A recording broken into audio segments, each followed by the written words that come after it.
संदेश पाटील, तुमची आणि आमदारांची बैठक मुंबईत ट्रायडंटला पार पडली अशी बातमी आहे. आणि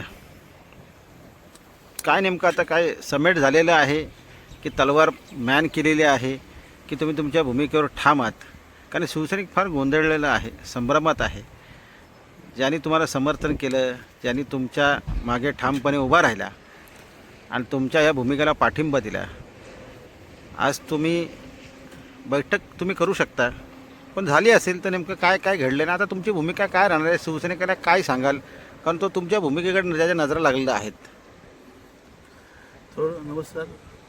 सर्वप्रथम सरपंच मनापासून मी आभार मानतो. आजपर्यंत त्यांनी चांगला निर्णय दिलात आणि मी समाजासाठी सुद्धा ते अहोरात्र झटत असतात आणि जिथे अन्याय होते तिथं साहेब पण असतात. विषय असा आहे की झालेल्या त्या तटकऱ्यांच्या गोष्टीमुळे थोडासा गैरसमज झाला आणि आमदार साहेबांचं माझी पूर्ण झालं. त्याच्यामुळे पत्रालयामध्ये काही अमान्यता केल्या तर आमचं स्टार्टिंग नॉटेला समोर स्टार्टिंग नॉटेला पूर्ण बोलतं आमदारांनी पण समजून सांगितलं की जेव्हा एखादी भूमिका तालुका प्रमुखांनी मांडायला पाहिजे तेव्हा तुम्ही बऱ्याचशी चर्चा करायला पाहिजे. पण काय शिवसैनिक हा कडवा असतो आणि कडवा शिवसैनिकांनी जेव्हा एक छोटेसे बॅनर बघतो बघितला आणि मला थोडासा भावनावर चालतो मी आणि ताबडतोब तिथं निर्णय घेतला. मी ते साहेबांची चर्चा करायला पाहिजे का तुम्ही गेले आम्हाला पडलं नाही कारण की मी हे तरी बोलायला पाहिजे होतं असं. त्यानंतर एक सकारात्मक चर्चा झाली. सर्वप्रथम आता कार्यकर्ता पक्ष कार्यकर्ता आणि त्यानंतर मग बाकी सगळं तर असं आमचं ठरलं आणि सगळं साहेबांशी बोलणं झालं आणि जे काय कार्यकर्ते आपले प्रत्येक गावोगावी काम करतात त्यांना ताकद देण्याचे काम आपण करूया. यापुढे येणाऱ्या ग्रामपंचायती असतील, लोकसभा विधानसभा असतील, या ताकदीने संघटनाचं काम करण्यासाठी आम्ही कटिबद्ध आहोत राहू. आणि त्याची सकारात्मक चर्चा आमदारासोबत झाली. कामे असतील पेंडिंग कोणाचं काय वैयक्तिक काम आणलं असेल ते सुद्धा काम करायचं आमदार साहेबांनी सांगितले की आपण तो काम करूया. आणि कार्यकर्त्यांना ताकद देण्यासाठी यापुढे शिवसेना उतरणार आहे. आमदार साहेब आमच्या पाठीशी राहणार आहेत असं आम्हाला अभिभाषण दिलेलं आहे. ज्यांनी ज्यांनी राजीनामे तुमच्याकडे सुपूर्द केले होते त्यांच्या देखील काही अडीअडचणी होत्या. आता त्यांना राजीनामा मागे घेण्यासाठी तुम्ही सांगणार आहात का? आणि त्यांच्यासाठी नेमकं काय करणार आहात? सविस्तर बैठक आम्ही करणार आहोत. ज्या कोणाच्या काही प्रॉब्लेम असतील त्या बैठकीच्या माध्यमातून आम्ही ते घेऊ आणि तो सोडवण्याचं काम मी स्वतः आमदार साहेबांच्या पाठीशी राहून तो काम सोडवण्याचा प्रयत्न करेन. त्याच्या काही अडचणी असतील, कोणाची नोकरीविषयी अडचण असेल, कोणाची जमिनीविषयी अडचण असेल, कोणाचं अजून काही अडचणी असतील, कोणाच्या शासकीय कागदामध्ये काही अडचणी असतील त्या पण सोडवण्याचं काम आमदार साहेबांच्या माध्यमातून आम्ही यापुढे करणार आहोत.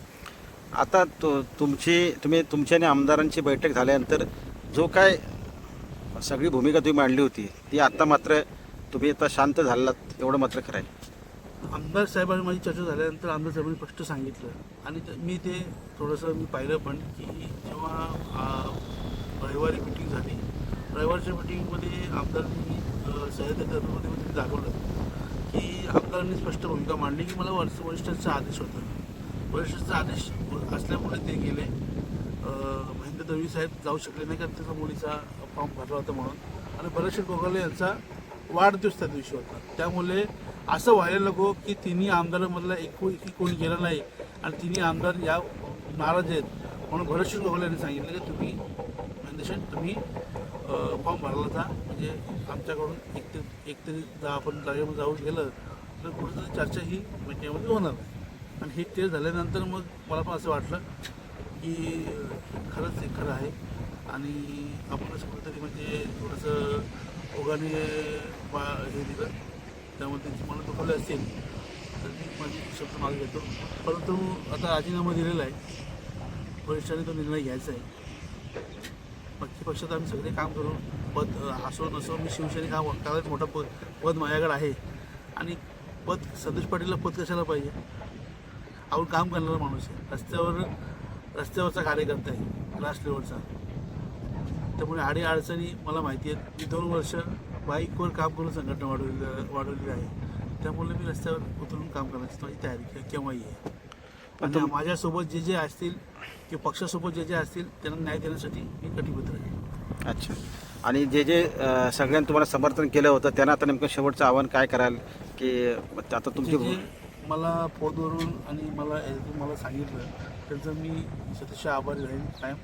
आणि पक्षाच्या त्यांच्या माध्यमातून आपल्या माध्यमातून पक्षवाढीसाठी काम करून जे कोणाकोणाचे प्रश्न काही प्रलंबित असतील ते सोडवण्यासाठी मी कटिबद्ध आहे काही. अच्छा. वेगळी देखील चर्चा होते याच्यात काय सेटिंग मिटिंग झाले असं काय देखील चर्चा होते, असं काय त्याच्यावर काय भाष्य कराल? साहेब मी स्वतःला शून्य समजतो. त्यामुळे काय शून्याला अजून किती शून्य जोडले तरी शून्य जाणार आहे. मी कायम पक्षासाठी प्रामाणिक राहणार आहे. आमदार सोबत होतो आहे आणि राहणार आहे. पक्ष सोडण्याचा काय विचार सध्या मनात? बिलकुल नाही. अच्छा. मी शिवसैनिक आहे आणि माझ्या रक्तामध्ये भगवा आहे आणि बाळासाहेबांचा विचार माझ्या मनामध्ये हृदयामध्ये पेरेल. त्यामुळे मी अशी कुठलीच भूमिका माझ्या मनात सुद्धा येणार नाही.